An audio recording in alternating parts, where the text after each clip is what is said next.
వచ్చిందండి వయ్యారి.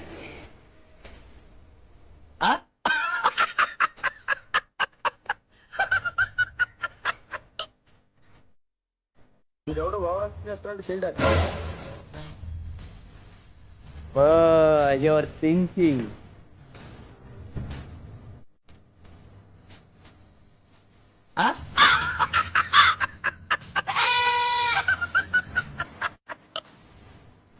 ఏంటక్క లడ్డూని అలానే చూస్తున్నావు? రే మైండ్లెస్ ఫెలోస్, ఆ కూటమి ప్రభుత్వం వాళ్ళతో పాటు మీకు కూడా మైండ్ పోయిందారా? ఎందుకక్క? ఈ లడ్డూలో కల్తీ జరగలేదురా. ఎలా చెప్తున్నావు? చూస్తుంటే తెలిసిపోతుంది కదరా. అరే నీ అబ్బా తినలేదు, వాసన చూడలేదు, టెస్ట్ చేయలేదు. ఎలా తెలిసింది నీకు? ఇందులో కల్తీ జరిగిందో లేదో తెలియడానికి సిట్టు సిఐడీలు అవసరమారా? నాకు అన్నకు అలా చూడగానే తెలిసిపోతుంది. వాస్తవం చెప్పాలంటే దీనికి సిట్టు అవసరం లేదు, బిట్టు అవసరం లేదు, ఇంకోటి అవసరం లేదు. కంటి క్లియర్ కట్ గా కనపడతా ఉంది అసలు ఏమీ జరగలేదని. కంటి క్లియర్ కట్ గా కనపడతా ఉంది అసలు ఏమీ జరగలేదని. నువ్వు నిజంగా మా పేటెం కుక్కవక్క. అందుకే కదరా అన్న ఏరుకోరి మనకంట కట్టాడు.